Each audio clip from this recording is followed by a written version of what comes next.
চাওক সৌধ সংখ্যালঘু ছাত্ৰ ইউনিয়ন অসমৰ আন সংগঠনৰ দৰে এক ব্যতিক্ৰমী সংগঠন। এই সংগঠনে ভাতৃত্ববোধ বিচাৰে, এই সংগঠনে সমন্বয় বিচাৰে আৰু এই সংগঠনে সাতামপুৰীয়া ঐক্য ধৰি ৰখাৰ এক প্ৰয়াস কৰে। পবিত্ৰ ৰমজান মাহ আৰু এই মাহ উপলক্ষে সমগ্ৰ অসমৰ লগতে নলবাৰী জিলা সংখ্যালঘু ছাত্ৰ ইউনিয়নৰ সহযোগত নলবাৰী জিলাৰ আঞ্চলিক সমিতি মুকালমা সংখ্যালঘু ছাত্ৰ ইউনিয়ন উদ্যোগত আজি এই সাপকাটাত বিশাল সমূহীয়া ইফতাৰ অনুষ্ঠানৰ আয়োজন কৰা হৈছে। ইতিমধ্যে আমাৰ কাৰ্যসূচী সমাপ্ত হৈছে আৰু ইয়াত আজি উপস্থিত হৈছে নলবাৰী জিলা সমিতিৰ বিভিন্ন বিষয়ববীয়াসকলৰ লগতে এই অঞ্চলৰ গণ্যমান্য মুৰব্বীয়ান সমাজ, লগতে আমাৰ নলবাৰী জিলা আমচুৰ উপদেষ্টা মণ্ডলী, নলবাৰী জিলাৰ বিভিন্ন প্ৰান্তৰ বুদ্ধিজীৱীসকল ইয়াতে আজি উপস্থিত হৈ সমূহীয়াভাৱে সৰ্বশক্তিমানৰ ওচৰত দোৱা প্ৰাৰ্থনা কৰে। নলবাৰী জিলা সংখ্যালঘু ছাত্ৰ ইউনিয়ন চুমুকৈ আমচুৰ সহযোগত আমাৰ মুকালমা আঞ্চলিক সংখ্যালঘু ছাত্ৰ ইউনিয়ন উদ্যোগত আমাৰ বিশ্ব শান্তি আৰু ভাতৃত্ববোধ ৰক্ষাৰ্থে আমাৰ সমূহীয়া ইফতাৰ পাৰ্টি অনুষ্ঠান কৰা হৈছিল।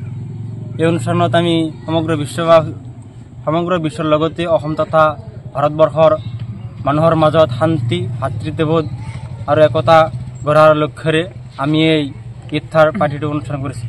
এই অসম সংখ্যালঘু ছাত্ৰ ইউনিয়ন চমুকৈ আমচুৰ নলবাৰী জিলা সমিতিৰ সহযোগত মুকালমা আঞ্চলিকৰ উদ্যোগত আমি এটি বিশ্ব শান্তি আৰু ভাতৃত্ববোধ গঢ়াৰ্থে এটি ইফতাৰ পাৰ্টিৰ আয়োজন কৰিছিলোঁ।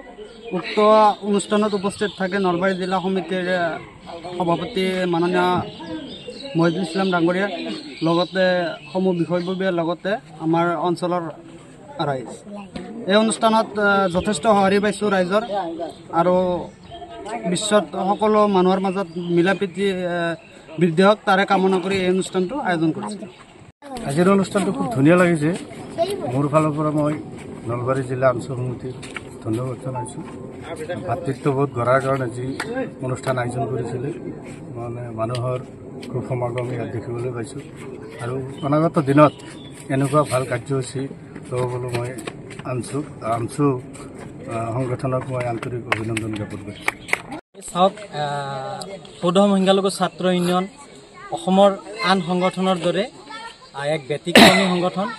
এই সংগঠনে ভাতৃত্ববোধ বিচাৰে, এই সংগঠনে সমন্বয় বিচাৰে আৰু এই সংগঠনে সাতামপুৰীয়া ঐক্য ধৰি ৰখাৰ এক প্ৰয়াস কৰে। পবিত্ৰ ৰমজান মাহ আৰু এই মাহ উপলক্ষে সমগ্ৰ অসমৰ লগতে নলবাৰী জিলা সংখ্যালঘু ছাত্ৰ ইউনিয়নৰ সহযোগত নলবাৰী জিলাৰ আঞ্চলিক সমিতি মুকালমা সংখ্যালঘু ছাত্ৰ ইউনিয়ন উদ্যোগত আজি এই সাপকাটাত বিশাল সমূহীয়া ইফতাৰ অনুষ্ঠানৰ আয়োজন কৰা হৈছে। ইতিমধ্যে আমাৰ কাৰ্যসূচী সমাপ্ত হৈছে আৰু ইয়াত আজি উপস্থিত হৈছে নলবাৰী জিলা সমিতিৰ বিভিন্ন বিষয়ববীয়াসকলৰ লগতে এই অঞ্চলৰ গণ্যমান্য মুৰব্বীয়ান সমাজ, লগতে আমাৰ নলবাৰী জিলা আমচুৰ উপদেষ্টা মণ্ডলী, নলবাৰী জিলাৰ বিভিন্ন প্ৰান্তৰ বুদ্ধিজীৱীসকল ইয়াতে আজি উপস্থিত হৈ সমূহীয়াভাৱে সৰ্বশক্তিমানৰ ওচৰত দোৱা প্ৰাৰ্থনা কৰে। নলবাৰী জিলা সংখ্যালঘু ছাত্ৰ ইউনিয়ন চুমুকৈ আমচুৰ সহযোগত আমাৰ মুকালমা আঞ্চলিক সংখ্যালঘু ছাত্ৰ ইউনিয়ন উদ্যোগত আমাৰ বিশ্ব শান্তি আৰু ভাতৃত্ববোধ ৰক্ষাৰ্থে আমাৰ সমূহীয়া ইফতাৰ পাৰ্টি অনুষ্ঠান কৰা হৈছিল। এই অনুষ্ঠানত আমি সমগ্ৰ বিশ্বৰ লগতে অসম তথা ভাৰতবৰ্ষৰ মানুহৰ মাজত শান্তি, ভাতৃত্ববোধ আৰু একতা গঢ়াৰ লক্ষ্যৰে আমি এই ইফতাৰ পাৰ্টিটো অনুষ্ঠান কৰিছোঁ। এই অসম সংখ্যালঘু ছাত্ৰ ইউনিয়ন চমুকৈ আমচুৰ নলবাৰী জিলা সমিতিৰ সহযোগত মুকালমা আঞ্চলিকৰ উদ্যোগত আমি এটি বিশ্ব শান্তি আৰু ভাতৃত্ববোধ গঢ়াৰ্থে এটি ইফতাৰ পাৰ্টিৰ আয়োজন কৰিছিলোঁ। উক্ত অনুষ্ঠানত উপস্থিত থাকে নলবাৰী জিলা সমিতিৰ সভাপতি মাননীয় মহিদুল ইছলাম ডাঙৰীয়া, লগতে সমূহ বিষয়ববীয়াৰ লগতে আমাৰ অঞ্চলৰ ৰাইজ। এই অনুষ্ঠানত যথেষ্ট সঁহাৰি পাইছোঁ ৰাইজৰ আৰু বিশ্বত সকলো মানুহৰ মাজত মিলা প্ৰীতি বৃদ্ধি হওক তাৰে কামনা কৰি এই অনুষ্ঠানটো আয়োজন কৰিছোঁ। আজিৰ অনুষ্ঠানটো খুব ধুনীয়া লাগিছে। মোৰ ফালৰ পৰা মই নলবাৰী জিলা আঞ্চল সমিতিৰ ধন্যবাদ জনাইছোঁ। ভাতৃত্ববোধ গঢ়াৰ কাৰণে যি অনুষ্ঠান আয়োজন কৰিছিলে মানে মানুহৰ খুব সমাগম ইয়াত দেখিবলৈ পাইছোঁ আৰু অনাগত দিনত এনেকুৱা ভাল কাৰ্যসূচী ল'বলৈ মই আমচু সংগঠনক মই আন্তৰিক অভিনন্দন জ্ঞাপন কৰিছোঁ।